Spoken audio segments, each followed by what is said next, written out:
La facturación electrónica marca el cambio hacia la administración del futuro. La facturación electrónica marcará un antes y un después de lo que es la relación administración tributaria con el contribuyente y en la gestión administrativa de las empresas. Tenemos unos 460 contribuyentes que son emisores electrónicos, alrededor de 540 contribuyentes en proceso de certificación y disponemos de unos 15 proveedores de servicios de facturación electrónica autorizados.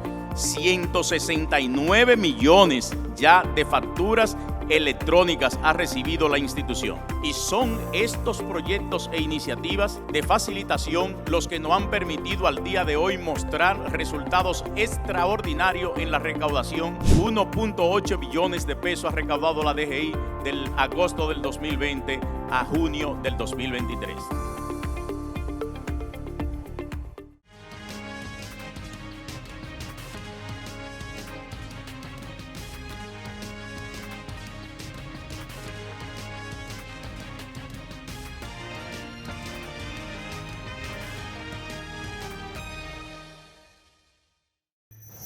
Saludos amigos televidentes, bienvenidos a una nueva entrega de su espacio DGII 360, el programa de orientación en materia tributaria más importante de América Latina, una producción de la Dirección General de Impuestos Internos. Agradecemos a todos los que nos sintonizan en la República Dominicana, como en gran parte del extranjero a través de nuestro canal de YouTube y nuestras plataformas de redes sociales. Estamos finalizando el año y culminando el periodo fiscal 2023, momento en que muchos aprovechan para hacer grandes donaciones, ya sea a personas como a instituciones no gubernamentales. Hoy en DGII 360 estaremos hablando de las implicaciones fiscales de las donaciones. Para conversar sobre esto, nos acompaña Davilania Quesada, encargada del Departamento de Representación Externa y miembro de la Red de Especialistas Tributarios y Educadores Retribuye.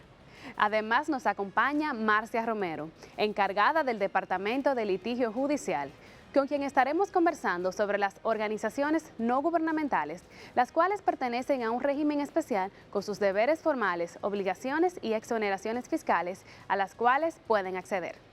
Esperamos que disfruten de todo el contenido que hemos preparado para ustedes, así que no se mueva de su pantalla, que ya inicia DGII 360.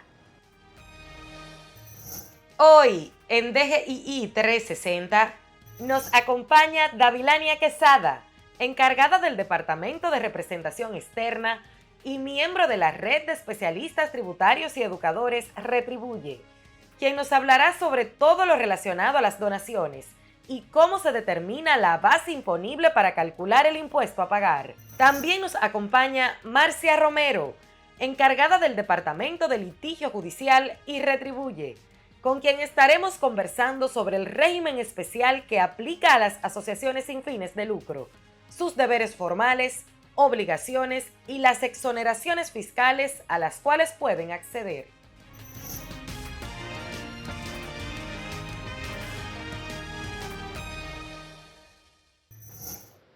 Saludos amigos televidentes. A continuación presentaremos las noticias de esta semana.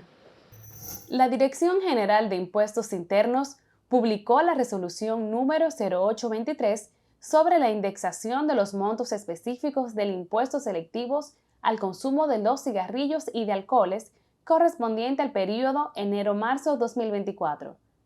Para visualizar la resolución completa y enterarse de los montos por tipo de cigarrillos y de alcoholes, puede acceder a nuestro portal www.dgii.gov.do.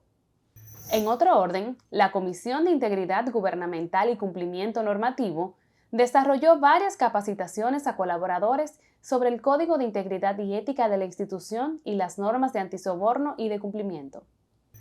Sabemos lo importante que es cumplir con tus responsabilidades tributarias.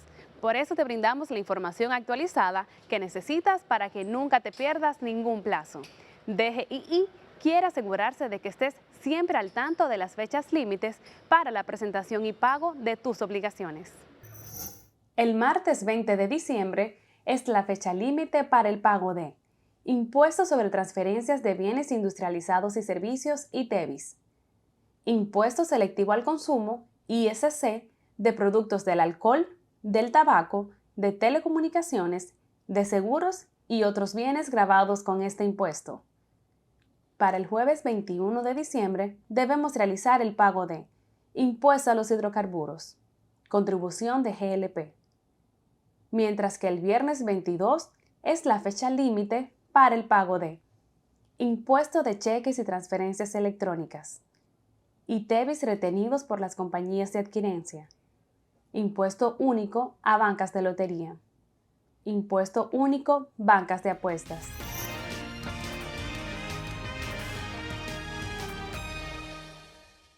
Ya está disponible la nueva DGII Móvil. Más que una app, una valiosa herramienta en la que podrás consultar el estatus de tu RNC, número de comprobante fiscal y la placa vehicular. También traerá un token digital y todas las novedades de la administración tributaria. Descárgala ya, disponible en Google Play y App Store. Dirección General de Impuestos Internos, cercana y transparente.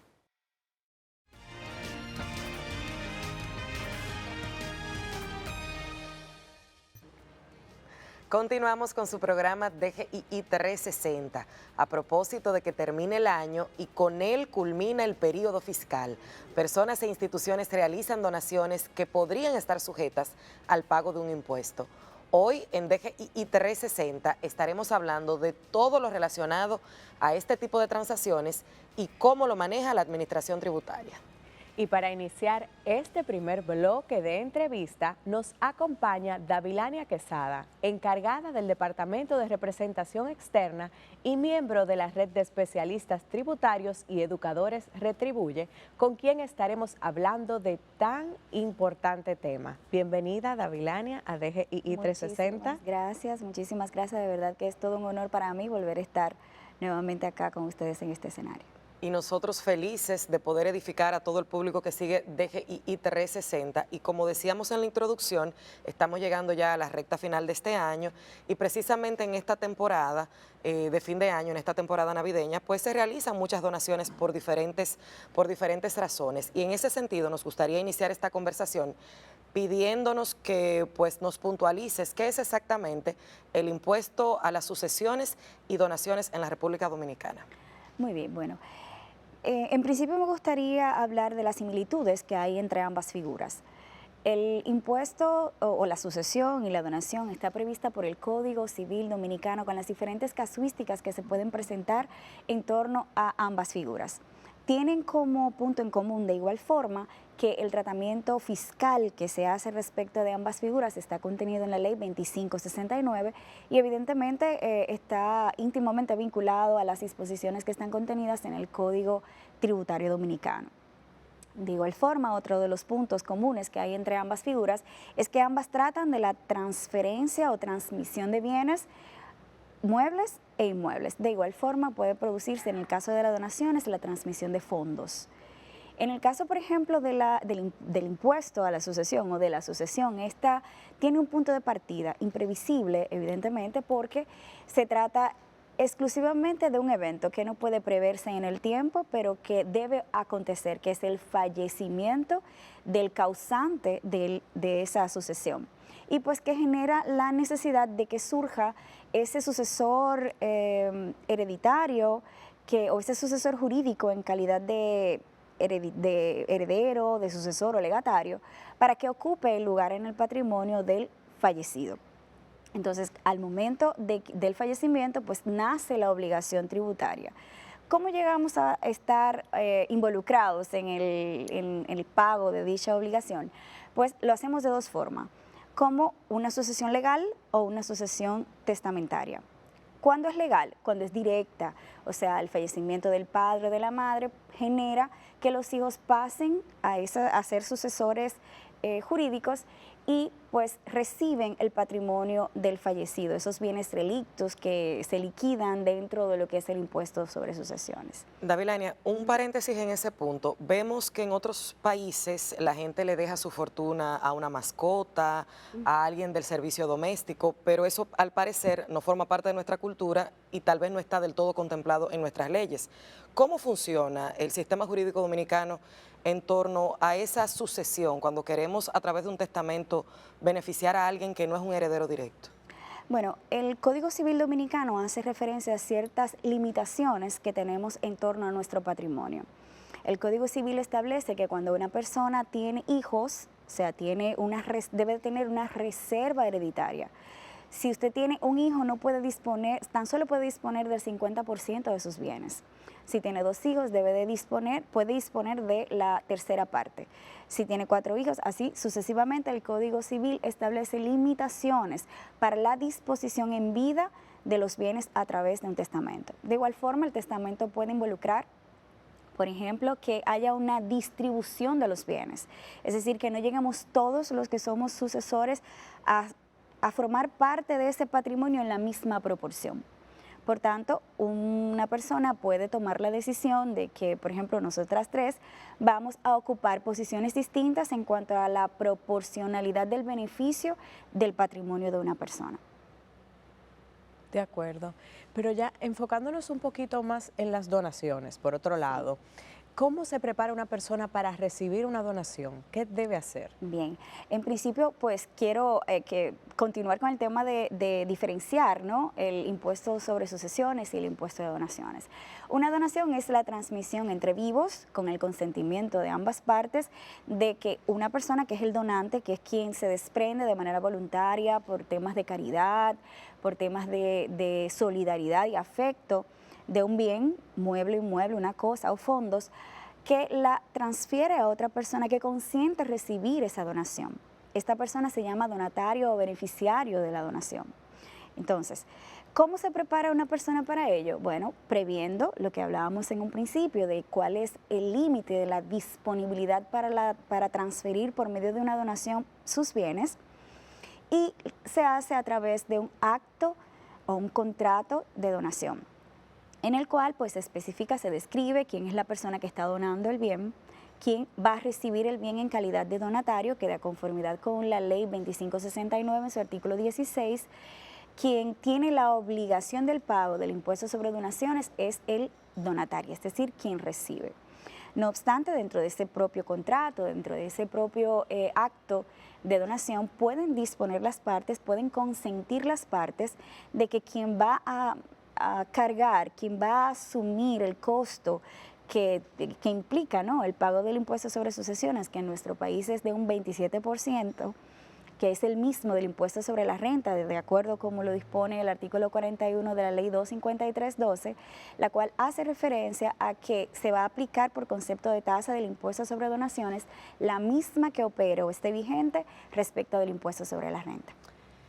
Ese monto de impuesto al que están sujetos a pagar la persona que recibe la donación, ¿aplica en todos los casos, indistintamente del tipo de donación que se reciba?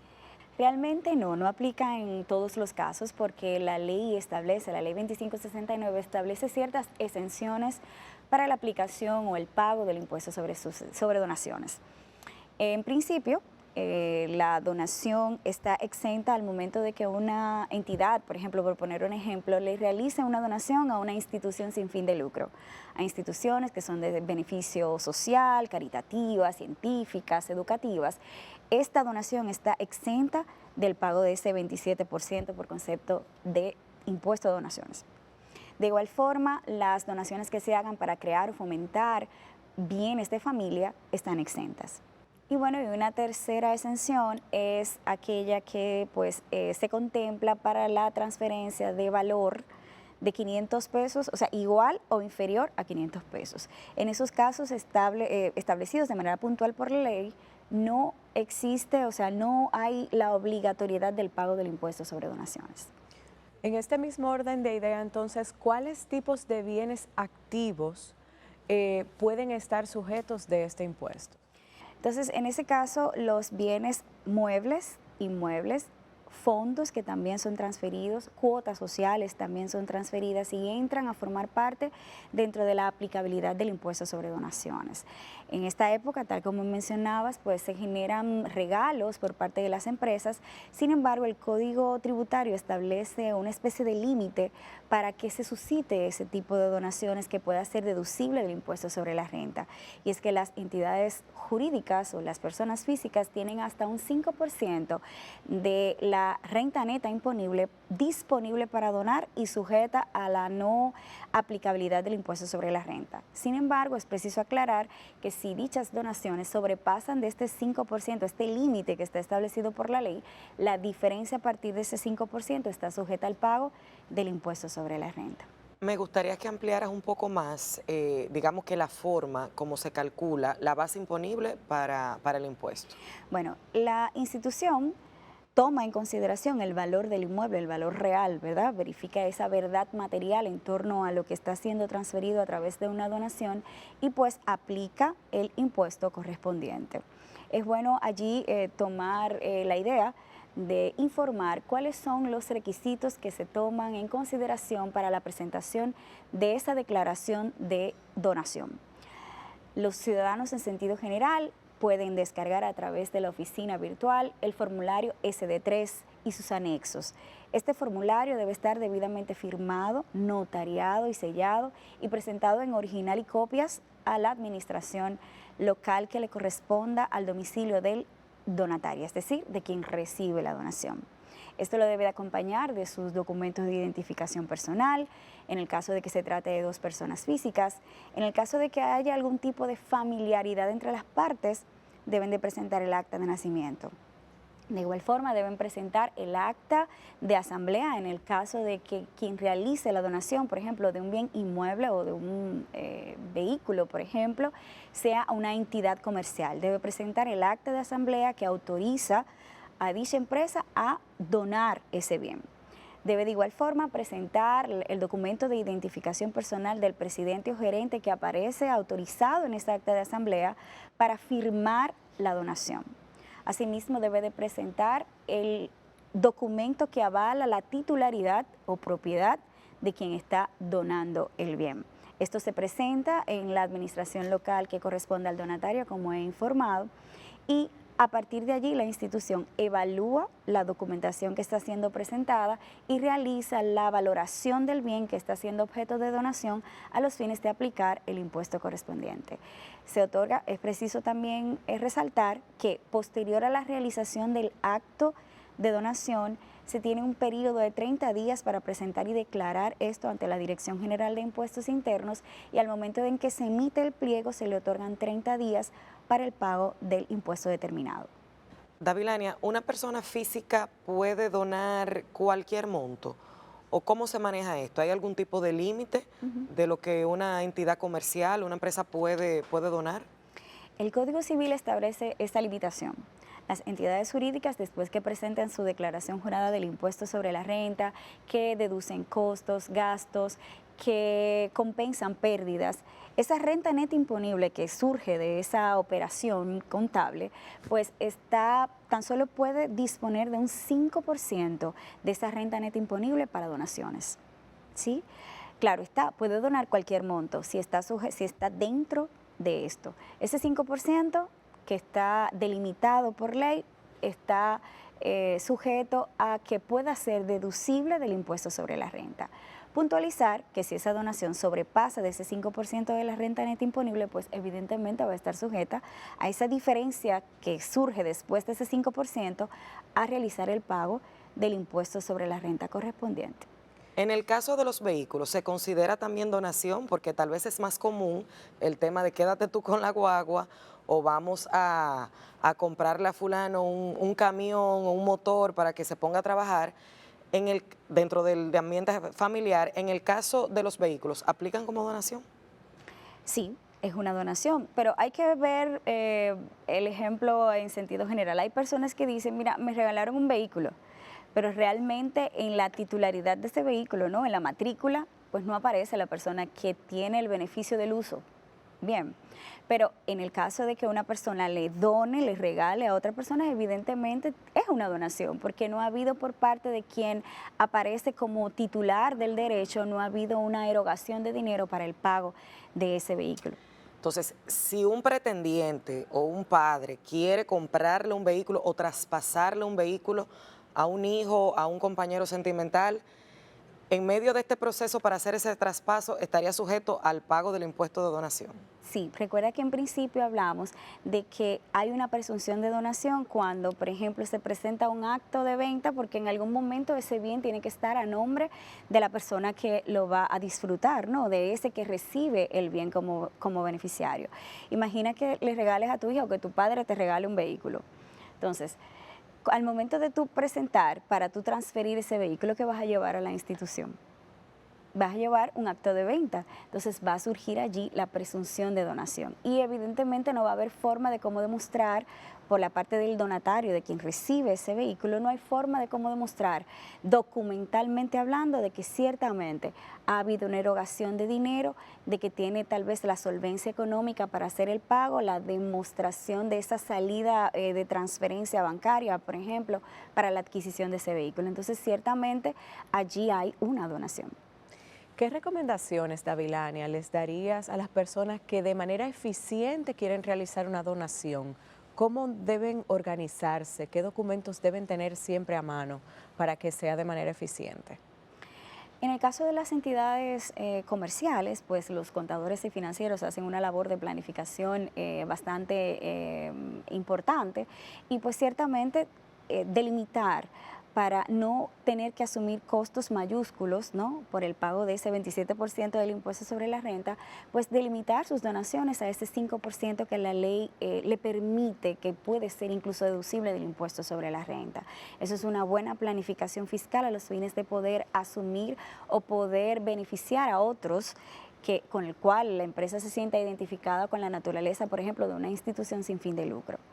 En el caso de las personas físicas que realizan este tipo de donaciones, yo lo dividiría en dos partes. Una, el donante, para que identifique cuál es el límite que tiene disponible para donar, a los fines de que no afecte esa reserva hereditaria que puede ser objeto incluso de demandas por parte de los herederos, ¿no? Que tienen una reserva y deben de ser protegidos de no quedar sin ese patrimonio que le corresponde por ley. Y en el caso del donatario, de quien recibe la donación, pues saber qué está consintiendo. Es decir, si yo voy a recibir un inmueble de 20 millones de pesos, yo debo de entender que la ley me carga, o sea, me traspasa la responsabilidad del pago del impuesto sobre donaciones, que es de un 27%. Entonces, debo de saber, para consentir la donación, que yo enfrento también una responsabilidad tributaria que debo de asumir. Claro está, como dije en principio, las partes pueden quedar de acuerdo en que quien asume ese pago del impuesto sobre donaciones es el donante, pero entiendo necesario que quien recibe la donación evalúe sus posibilidades y realmente identifique ese consentimiento de esa donación. ¿Puedo asumirla? Porque entonces a veces nos quedamos con un inmueble donado que al final de cuentas no tenemos las condiciones para asumir esa carga impositiva y entonces no podemos hacer el trámite correspondiente, porque el trámite en DGI es una primera parte, es cumplir con una carga fiscal. Sin embargo, ya después de ahí, para el tema de poder tener esa titularidad, o sea, en una documentación que me acredite como propietario de ese bien, si no he cumplido con el pago de los impuestos, no podré tener acceso a esa titularidad. Entonces entiendo que como donatario también tenemos que pensar en ese consentimiento que vamos a otorgar porque implica una carga económica. Ya para finalizar, Davilania, me gustaría saber si existe algún tipo de consecuencia o de responsabilidad para alguien que, digamos, que pueda presentar documentación falsa para demostrar o pretender demostrar que realmente realizó una compra y que se demuestre en ese proceso de interacción con la administración tributaria que en realidad fue una donación. Si alguien presenta, por ejemplo, un acto de venta que se demuestra que no hubo un pago real o que se está, digamos, que manipulando el costo real de esa propiedad, de ese inmueble. ¿Existe algún tipo de consecuencia? Ciertamente en esos casos que tú presentas está la presunción de donación. O sea, en el mismo hecho de que se presente un acto de venta, que realmente no es un acto de venta en su naturaleza, sino una donación, pues hace surgir la presunción de donación, que hay que destruirla. Si no se destruye, pues simplemente hay que pasar a liquidar el impuesto sobre donaciones. Y aquí hablamos de que esa presentación, digamos que, no diríamos que fraudulenta, sino enfocada más bien a evadir la responsabilidad del pago del impuesto, a menos que se demuestre que la documentación que es producida sí es fraudulenta, entonces sí pudiese pasar a otro tipo de sanción por parte de la institución. Pero mientras tanto, ese acto está sujeto a la presunción de donación y a que el contribuyente informe a la administración de forma documental y destruya esa presunción a través de esos documentos que ya hemos conversado. Agradecemos a Davilania Quesada, encargada del Departamento de Representación Externa y miembro de la Red de Especialistas Tributarios y Educadores Retribuye, por habernos acompañado. Vamos a una pausa, pero quédese con nosotros, porque al regreso tenemos a Marcia Romero, encargada del Departamento de Litigio Judicial, con quien estaremos conversando sobre las asociaciones sin fines de lucro y sus obligaciones con la administración tributaria. Ya volvemos.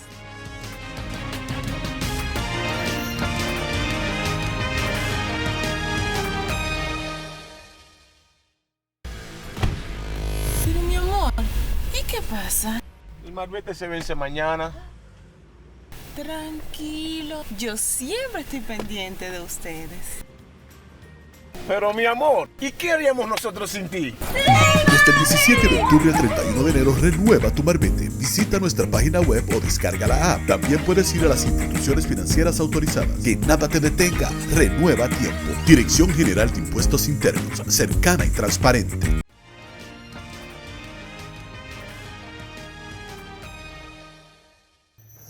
Estamos de vuelta en su programa DGII 360. Ahora vamos a conversar sobre un tema muy interesante y es el de las asociaciones sin fines de lucro. Instituciones formadas mediante el acuerdo entre personas físicas o jurídicas para el desarrollo o la realización de actividades de bien social o interés público, con fines lícitos, sin propósito de obtener beneficios.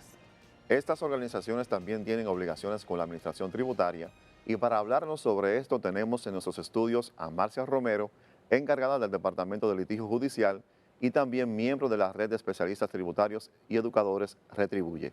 Bienvenida a DGII 360. Muchas gracias, un placer para mí estar nueva vez con ustedes.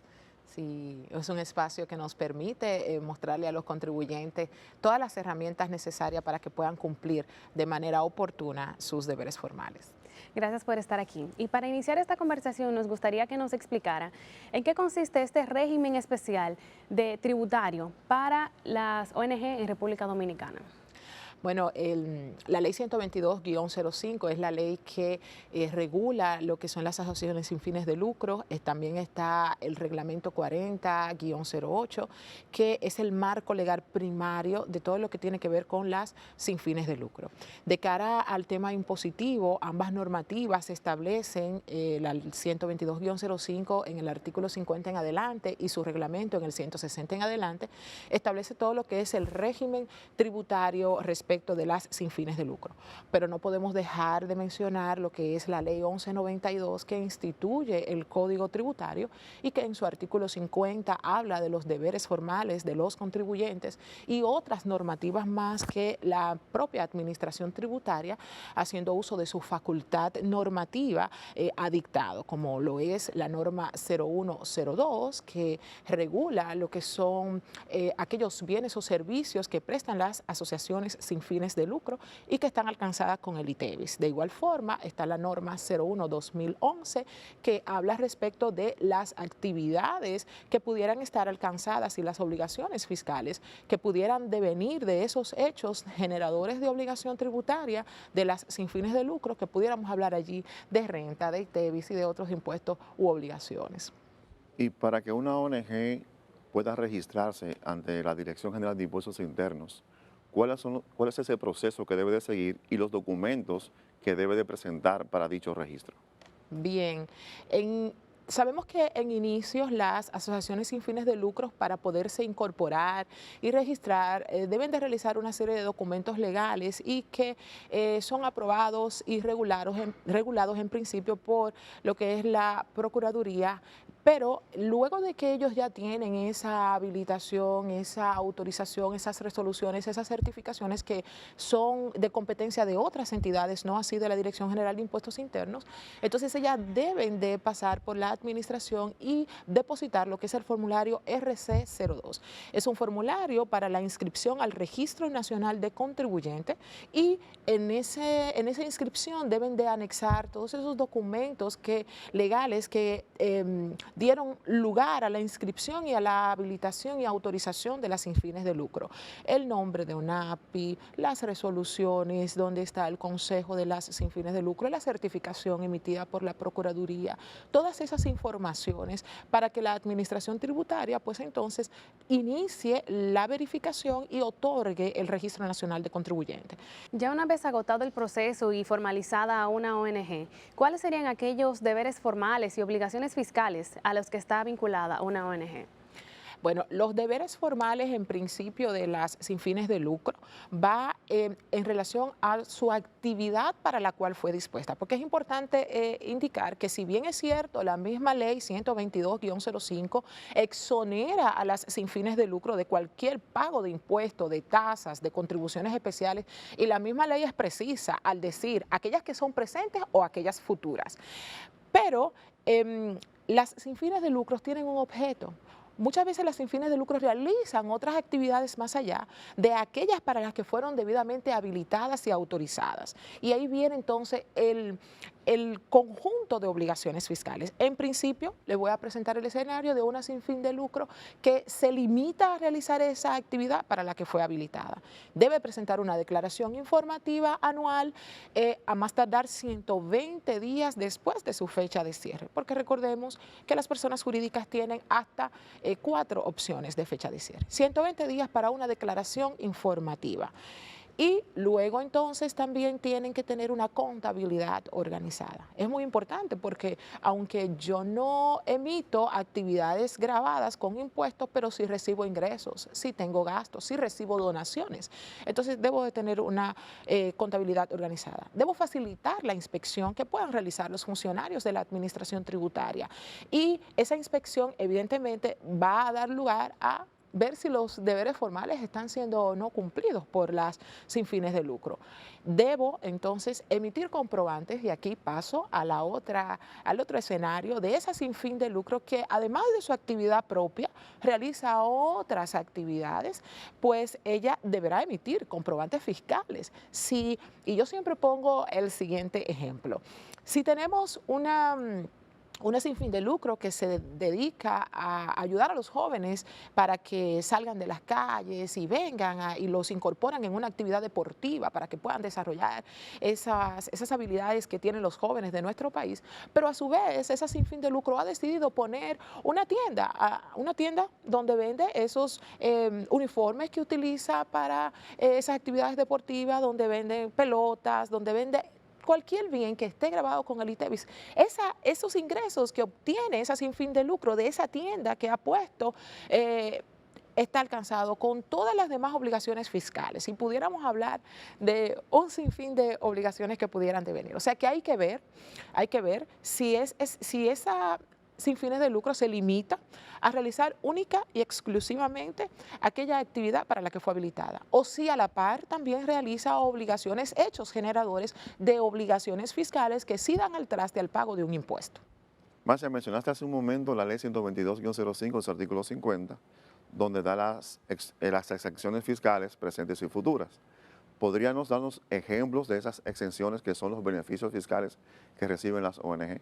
Sí, es muy interesante que las sin fines de lucros entiendan e identifiquen cada uno de las exenciones, pero que también sepan canalizarla. Por ejemplo, una sin fin de lucro recibe una donación de un bien inmueble. En principio las donaciones están grabadas y debería, y el mismo legislador establece que están en cabeza del donatario, de quien recibe la donación. Eso es un impuesto de un 27% que tendría que pagar. Pero si una sin fin de lucro recibe un inmueble en donación, está exenta de ese pago de donación.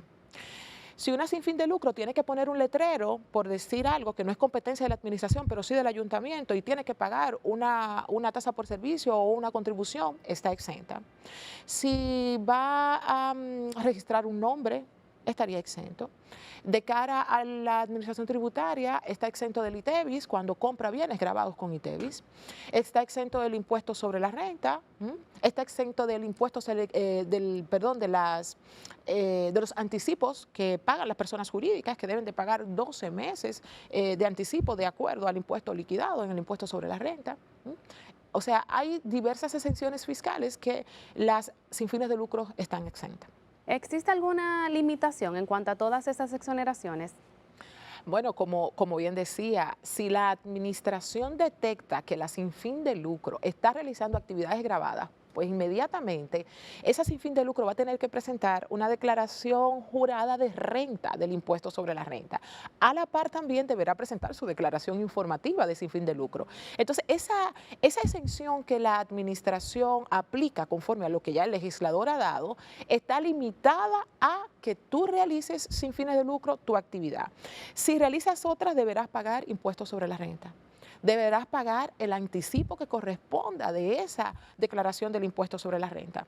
Deberás pagar lo que son las retenciones de tus asalariados. Bueno, independientemente, una sin fin de lucro, aunque no realice otra actividad gravada, si paga salarios que estén superior a la exención contributiva, debe de hacer la retención y declararlo a más tardar los días 10 de cada mes a través del formulario IR3. Si paga también a los servicios, las personas que le brindan servicios, un profesional independiente le paga algunos honorarios, también deberá de hacer la retención y declararlo en el IR17.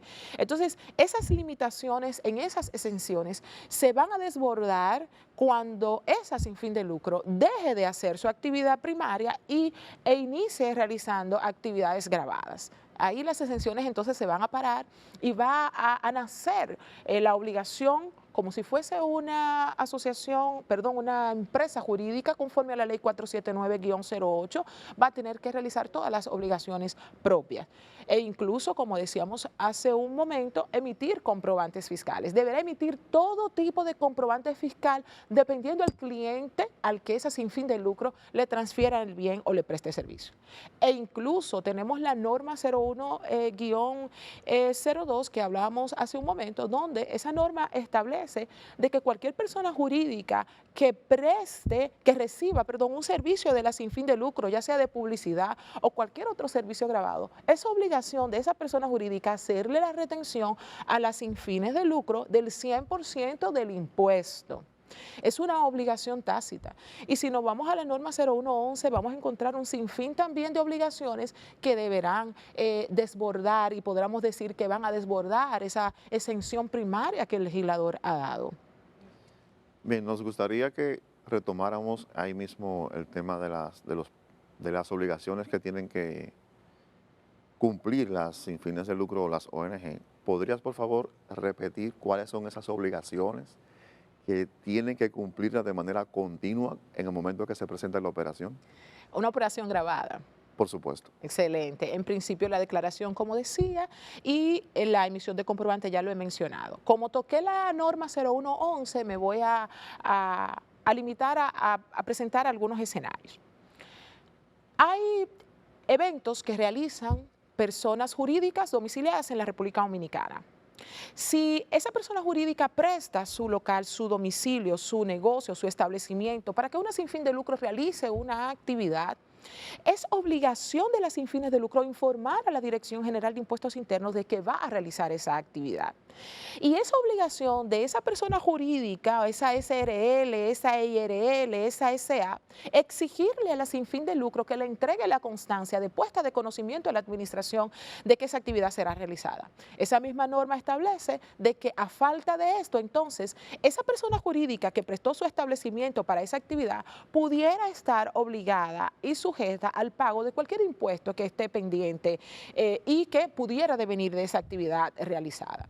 Otra disposición que establece esa misma norma 01/2011 es que si se va a realizar algún evento y se van a importar y van a traer al país bienes que están grabados con el ITEVI, se hace necesario que la sin fines de lucro le presente a la administración tributaria un listado de esos bienes que se van a introducir al país. Una vez se concluya ese evento, pues esos bienes deben de retornar al país de origen. Si a la salida de esos bienes falta uno de esos bienes, la administración en toda su facultad de fiscalizar y de determinar podrá estimar el valor de ese bien restante que no salió de la República Dominicana a su país de origen y estimar entonces eso como una venta y la sin fines de lucro tendrá que pagar el impuesto al respecto. ¿Cuándo eso pudiera no suceder? Bueno, cuando se puede demostrar que ese bien fue sustraído y que evidentemente la sustracción se ha podido documentar. Cuando se puede documentar que ese bien se deterioró, se dañó, un siniestro que impidió que esos bienes puedan retornar de nuevo a su país, pues entonces ahí hay elementos que pudiéramos evaluar de cuándo no. Otra cosa interesantísima de que si por primera vez una sin fines de lucro va a realizar una actividad grabada y es su única vez, la misma norma 01/2011 dice que esa sin fines de lucro no tendrá que presentar ese IRD, pero deberá de hacer un pago a cuenta del equivalente del impuesto sobre la renta. ¿Y por qué esto? ¿Por qué el legislador lo ha puesto así? Porque sabemos que la continuidad de hechos generadores da lugar a la continuidad de obligaciones tributarias. Entonces, si la sin fin de lucro realiza continuamente, ella va a tener que presentar su declaración de renta, va a tener que pagar anticipos y todas las obligaciones que sabemos. Pero si es por única vez y no habrá más actividades grabadas con ese impuesto, pues entonces el legislador le ha permitido hacer un pago a cuenta del impuesto que generó por esa única actividad y que ella continúe su comportamiento tributario conforme a sus obligaciones de cara a lo que es una sin fines de lucro.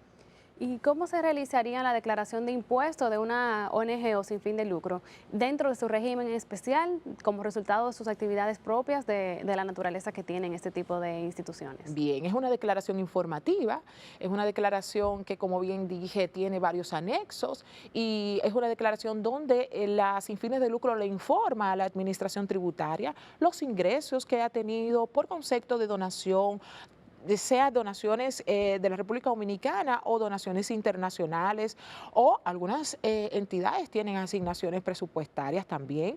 Debe de en su declaración informar los bienes, sus activos, lo que forman parte de sus activos. Debe de informar el consejo que conforma ese presidente, ese vocal, ese vicepresidente, debe de informarlo en su declaración anual informativa. O sea, esa sería la obligación primaria que tiene y evidentemente debe de presentarla en la oficina virtual y debe de presentarla a más tardar 120 días. Ojo con este detalle. Muchas asociaciones sin fines de lucro, porque entienden que no tienen obligaciones fiscales, dígase, porque no tengo que pagar impuestos, se olvidan de su obligación de presentar su declaración informativa. Y la misma ley 122 y el reglamento que a ella la acompaña establecen las facultades sancionatorias que pueden devenir o esos privilegios que se pueden perder por el no cumplimiento del deber de las asociaciones sin fines de lucro. La no presentación de esa declaración informativa da lugar a sanciones, porque el mismo artículo 50 de la ley 1192, que instituye el Código Tributario, establece como un deber formal la presentación de la declaración. Si las sin fines de lucro no presentan la declaración porque dicen, bueno, yo no tengo que pagar impuestos, no tengo que informar nada, entonces la administración tributaria puede ejercer su facultad sancionatoria y elevar un proceso sancionador, emitir una resolución de multa por el solo hecho de no presentar la declaración. Y las sanciones van de 5 a 30 salarios mínimos. Estamos hablando de que las sanciones administrativas, las mínimas oscilan en unos 56,000 y algo de pesos. Así que presente su declaración. Así es. ¿Cómo será el proceso o cuál es el proceso que debe agotar una ONG o sin fines de lucro para solicitar la exención de los impuestos? Excelente pregunta. Y cuando tenemos el acercamiento con las entidades sin fines de lucro, le informamos esto. Muchos dicen, no, eso no lo hacen, eso no lo dan, a mí nunca me lo han dado. Pero lo lo primero que usted debe de saber es que usted tiene que estar debidamente regularizado, inscrito en el RNC, sus declaraciones presentadas, no puede estar omiso. Y una vez usted tenga esa formalidad ya cumplida, pues entonces nos vamos a la oficina virtual. En la oficina virtual hay un tramo que le llamamos solicitud de trámites, y en esa solicitud de trámites hay un renglón de solicitud de exención de ITEVIS y selectivo al consumo. En este caso sería el ITEVIS. Entonces usted selecciona esa opción y el mismo sistema le va a ir dando los pasos subsiguientes para llenar. A grosso modo, usted deberá de decir si eso es una nueva solicitud, o pudiera darse el caso de que ya ese contribuyente ha realizado una solicitud previa y ha sido rechazada. Bien puede ser rechazada por el Ministerio de Hacienda o bien puede ser rechazada por la Dirección General de Impuestos Internos, porque ambas instituciones evalúan diversos deberes que debe cumplirlas sin fines de lucro. Si es el caso que es una introducción nueva, pues usted elige la opción de nueva solicitud.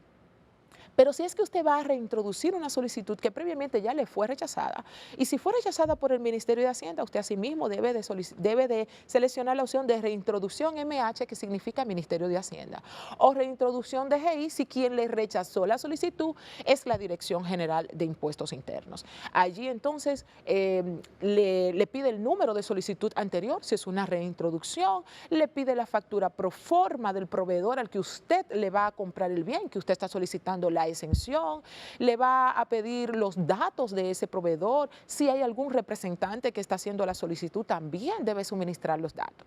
¿Qué va a pasar? Que la Administración Tributaria, en conjunto con el Ministerio de Hacienda, van a evaluar ese expediente, y si ha lugar, pues entonces en el trámite usted se va a dar cuenta que dice aprobado. Si dice rechazado, usted va a saber por qué está rechazado.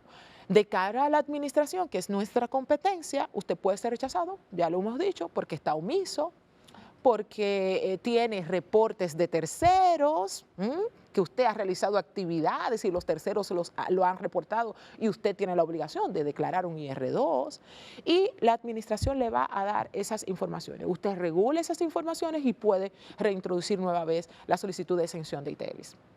Excelente. Nosotros ahora vamos a una pausa, pero al regreso seguimos conversando con Marcia Romero, encargada del Departamento de Litigio Judicial, sobre las asociaciones sin fines de lucro y su tratamiento fiscal. Quédense con nosotros.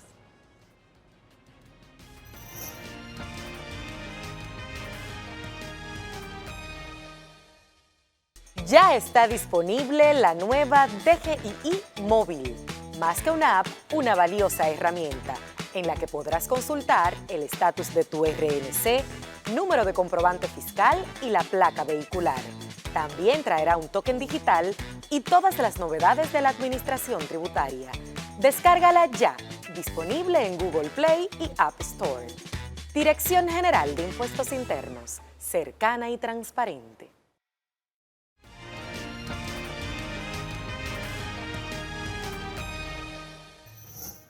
Estamos de regreso conversando con la encargada del Departamento de Litigio Judicial, Marcia Romero, quien en esta ocasión aborda el tema de las ONGs o sin fines de lucro.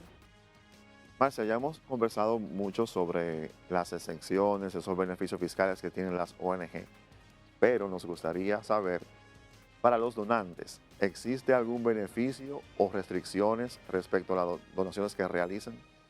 Esa pregunta es muy interesante porque las asociaciones sin fines de lucro realmente necesitan las donaciones de las personas para ellas poder activar y desarrollar sus roles. El mismo reglamento establece de que las personas que realizan donaciones a las sin fines de lucro pueden deducirse hasta el 5% de su renta neta imponible, evidentemente luego de reducir lo que son las pérdidas, rebajar lo que son las pérdidas. Ahora bien, es importante nosotros poder resaltar esto, y quiero porque hay una mala práctica y esto afecta a las sin fines de lucro. Si una persona jurídica le va a hacer a usted sin fines de lucro una donación, usted no tiene que entregarle un número de comprobante fiscal. Lo que el reglamento establece es que debe hacer constar esa donación en documentos fehacientes, tan necesarios como para que la administración tributaria tenga la constancia de la cosa donada, el valor, el objeto y el fin. ¿Qué pasa muchas veces? Y lo digo porque nosotros capacitamos a muchos contribuyentes y las sin fines de lucro nos dicen eso. ¿Qué va a pasar si usted, sin fines de lucro, le emite a esa persona jurídica una factura de crédito fiscal? Lo primero es que están violando la norma, porque emitirle una factura de crédito fiscal va a dar lugar a que esa persona jurídica se pueda deducir el 100% de lo que a usted le donó como si fuese un gasto, lo cual no es, porque no es un gasto para esa persona jurídica. Pero también usted como asociaciones sin fines de lucro está emitiendo un comprobante que va a dar al traste de que usted está generando ingresos. Porque esa factura va a transparentar una venta o una prestación de servicio grabada. ¿Y por qué? Porque usted está emitiendo un número de comprobante. Y el artículo 50 del Código Tributario exige que solo emitan comprobantes fiscales aquellas personas que presten servicio o aquellas personas que transfieran bienes. Si usted, asociación sin fines de lucro, no está prestando servicio, ni está transfiriendo bienes y no está cobrando por ello, usted no puede emitir un comprobante de crédito fiscal. ¿Qué usted debería de hacer? Un acto de donación donde se diga que la persona jurídica tal, representada por tal persona, dona a la asociación sin fines de lucro, las calidades de la asociación sin fines de lucro, el detalle de la cosa donada, el valor y el objeto. Ese documento se recomienda siempre que esté inscrito en el registro civil, una inscripción, para que le dé esa fecha cierta. Ese documento se entrega, pueden hacer dos originales, uno para la persona jurídica y uno para las sin fines de lucro. Ese documento lo va a tener guardadito allí esa persona jurídica del régimen ordinario para poderse deducir su 5%.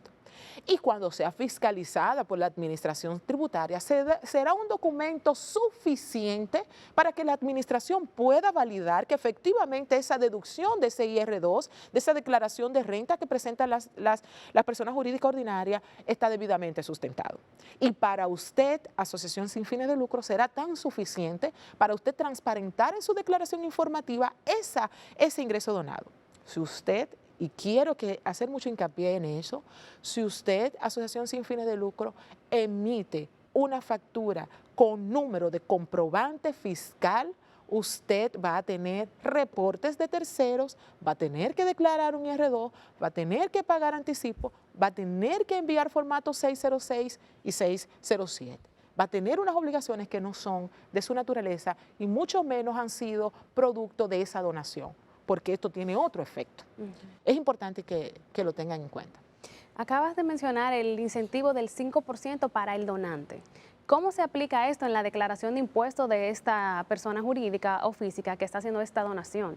Bueno, como ya hemos puntualizado en la declaración de IR2, pues entonces él, después que declara sus ingresos, sus gastos, sus pérdidas, todos esos procesos, viene la renta neta imponible y entonces puede deducirse allí, en el formulario IR2, básicamente. En el caso de que una ONG incumpla con sus obligaciones tributarias, ¿cuáles serían las posibles sanciones aplicadas? En principio, esa ONG puede ser sancionada con una multa.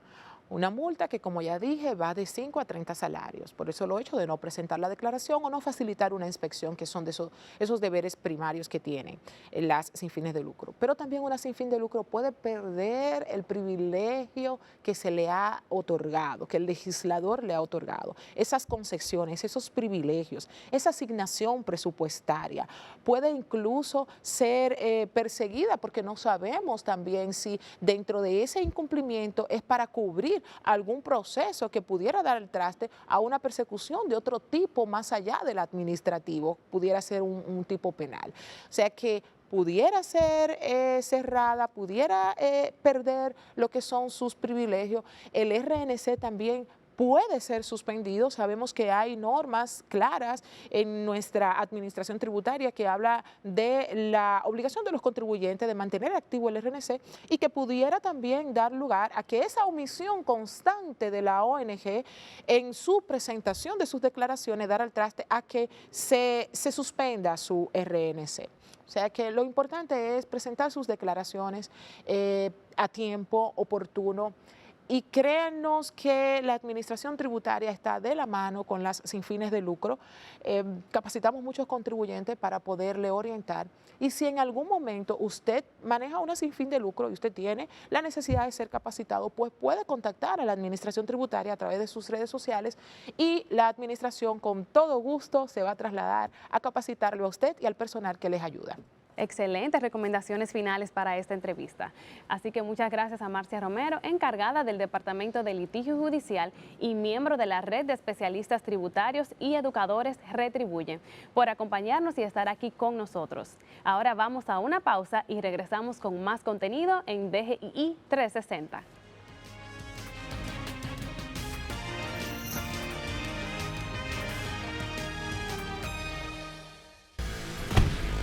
Pero mi amor, ¿y qué pasa? El marbete se vence mañana. Tranquilo, yo siempre estoy pendiente de ustedes. Pero mi amor, ¿y qué haríamos nosotros sin ti?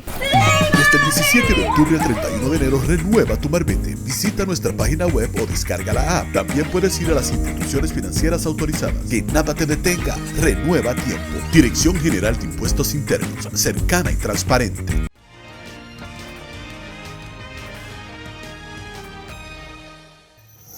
Hemos llegado a la parte final de su programa DGII 360, agradeciéndoles a todos por habernos permitido llegar hasta sus hogares. Será hasta una próxima entrega de más contenido de valor en orientación tributaria.